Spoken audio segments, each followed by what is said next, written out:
Di beberapa kesempatan para subscribers yang berbahagia, saya sudah berbicara banyak soal hukum mengenai tindak pidana di dalam keluarga, ya. Jadi kebetulan ini ada pertanyaan dari subscribers, menurut saya itu perlu saya jelaskan juga. Begini ceritanya. Pertanyaannya simpel sih, Pak. Kalau seandainya ada orang tua si anak yang masih di bawah umur meninggal dunia karena sebab satu hal dan lain hal, misalnya kecelakaan, dua-dua orang tuanya meninggal. Anak di bawah umur ini apakah masih mendapatkan waris dari orang tuanya, almarhum dan almarhumah tadi? Dalam hukum waris itu sudah pasti si anak yang lahir dari perkawinan yang sah mendapatkan warisan dari orang tuanya.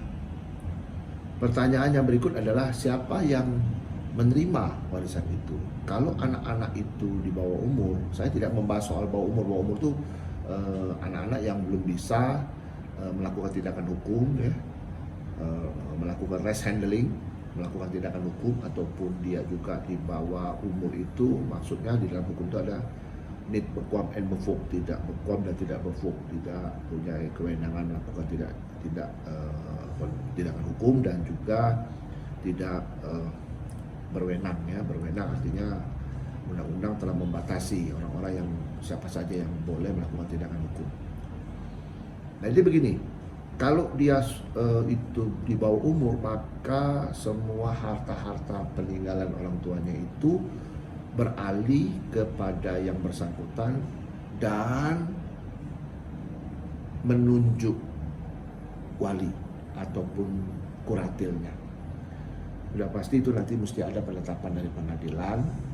Wali ini bisa ditunjuk dari keluarganya si bapak atau juga dari keluarganya si ibu.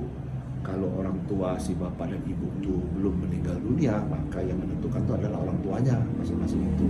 Sepakat menunjuk siapa menjadi wali. Pertanyaan berikut adalah apakah si wali ini boleh sewenang-wenang, ya, menjual, menggunakan harta tersebut dan lain sebagainya itu tanpa pengetahuan dari keluarga. Nah, ini yang menjadi pertanyaan yang sangat mendasar. Pada prinsipnya itu adalah milik dari si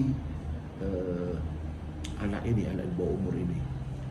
Jadi kalau seandainya itu uang ataupun nilai ekonomis yang digunakan, itu bisa digunakan sebanyak-banyaknya, semaksimal-maksimalnya untuk kepentingan si anak. Jadi misalnya biaya edukasi anaknya, ya, bisa kalau anaknya ada 5, ya anaknya menggunakan biaya itu ya boleh gitu. Tapi tidak digunakan oleh si wali secara pribadi. Nah, pertanyaan berikut juga, Pak, kalau digunakan, Pak, misalnya difoya-foyakan sehingga habis, Pak, itu duit, nah itu akan menimbulkan tindak pidana dalam keluarga. Ini yang penting kita ketahui bersama, bahwa perwalian itu dimaksudkan bukan untuk menggunakan secara pribadi, tapi untuk kepentingan si anak-anak yang ditinggal oleh si mati tadi. Nah, ini penjelasan dari saya ini mudah-mudahan, ya, bisa mendapatkan pencerahan bagi kita semua, dan kita tetap sehat di tengah pandemi ini, dan waspada terus, ya, jaga kesehatan serta selalu sukses dalam bekerja.